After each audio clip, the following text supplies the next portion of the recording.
Alaskan ancient city, earthenwares, Greek design, like New Mexico, protrusions of a wall, numerous other walls. American Pompeii. So here's the art I made for this article. I just love it. This will be my last article. So if you guys have any questions or things you want to say, just put like a symbol. Let's do a raised hand, and then whatever your question is or whatever you want to say, and I'll go through those before I sign off. So this will be my last article. Thank you all so much for being here. Every time I do one of these, it just strengthens that I'm doing the right thing here, and just means the world to me that people are interested in what I have to say. Alaska's ancient city, buried like Pompeii beneath a sea of molten lava, in the midst of the wild Alaska territory, previously unmarked by footprints of modern civilization. An American Pompeii has been discovered by Professor Alfred Eldridge of Montreal. Professor, excuse me, Professor Eldridge left his home in the Canadian city to explore unknown Alaska for 4 years, over 4 years ago, and was thought to have been lost and destroyed by savages in the Great Northern Forest. His friends and relatives were most agreeably surprised when he suddenly appeared about 4 former haunts, and likewise much interested in the remarkable tale of the long wanderings and astonishing discoveries in the perilous savage region of the darkest America, he told. My trip, up to that time, had reached the unexplored region, was neither especially interested nor novel, said Professor Eldridge. Much of my time was spent at first in traveling over a vast country, the characteristics of which have been told and retold by explorers, and I could add nothing new to its description. From my hurried passage to the border to unknown districts, I was surprised at the number of Indian villages having no connection with civilization through which I passed. However, although the existence of some was well known to me, being almost exhausted with the rough means of travel, I was forced to endure. I was never so pleased in my life as when I reached the mouth of the Kualik River on the shores of the Kotzebue Sound. Here I encountered a small settlement of Indians who were much surprised at my desire to proceed upstream. I was informed that there were no settlements of living creatures in the high forest regions to which it led, and that no white men had ever attempted to enter the wild, secluded territory. The Indians themselves were ignorant of the characteristics of the country. The chief did all in his power to persuade me to abandon my project, explaining unbearable perils galore, which I would be certain to encounter, and finally, and okay, you pulled my headphones out. Yeah, thank you. Apologies, everybody. Okay. Sophie, stop. Where was I? I'm sorry.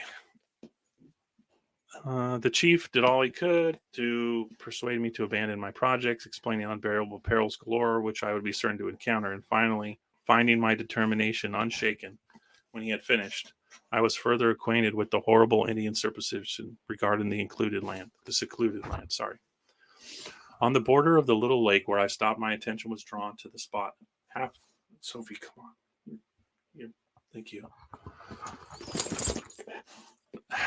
Which had evidently suffered some recent disturbance. On arriving at the situation, I saw that a great body of earth had broken away and rolled down the mountain. The first thing to attract me was the discovery of a small piece of broken earthenware, light brown in color, with an artistically worked trimming of Greek design, worked in black pigment. It was just such a piece as those I had found in New Mexico some years before, and anyone could imagine my amazement at its discovery in the quarter. I turned quickly to scan the sides of the earth where the avalanche had torn it apart, and in the midst of the crevice, not 300 yards from where I stood, I saw the protrusion of a wall, dull gray masonry, crumbling and broke, but showing beyond all doubt, even at that distance, that the builder was human. The wall was a little over 6 feet deep in the ground. I discovered on arriving at its location, and both of its ends were lost in the ground about it. On making further investigations, I found evidences of numerous other walls at a distance of 30 or more feet apart, and some of them revealed corners of masonry. It soon became evident to me that I had discovered an American Pompeii. Through the work of the avalanche, the remains of the houses I saw were undoubtedly those of a prehistoric city, covered with earth and debris, which had hidden it through some volcanic action, possibly during, but most likely long after its destruction, centuries on centuries ago.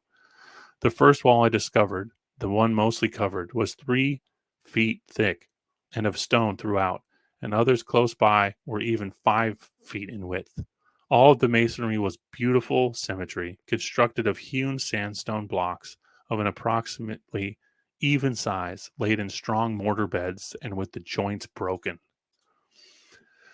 There were many pieces of broken pottery and other articles of domestic use lying around the ruins, but I sought higher game, and after preparing a wooden handle to a copper spade which I picked up on the scene, I went to digging most industriously.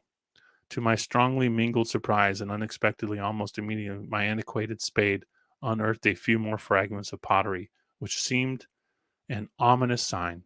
The deeper I dug, the more these were turned up, and among the pieces I found the relics of a prehistoric Alaskan race which I now possess.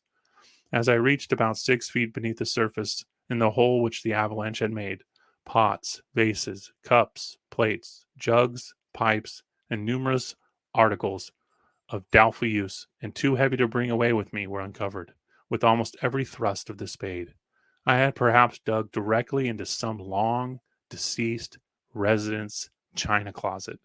If so, he was very likely a warrior who kept his implements of battle upon the bottom shelf. For the last articles my spade revealed were mixed sizes of arrows, spears of odd designs, scrapers, hatchets, drills. I proceeded to explore someone else's unknown quarters, and dug into a square room which had no windows in the walls.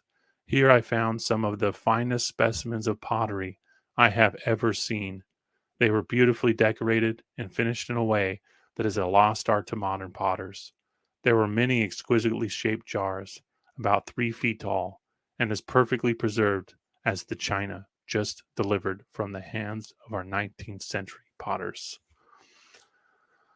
So yeah, I'm just going to stop there because it basically the last little part of it just goes on to say that he revealed more of the city, but the he was alone and he didn't have any help to continue, and he couldn't carry anything out of this remote area. So, so yeah,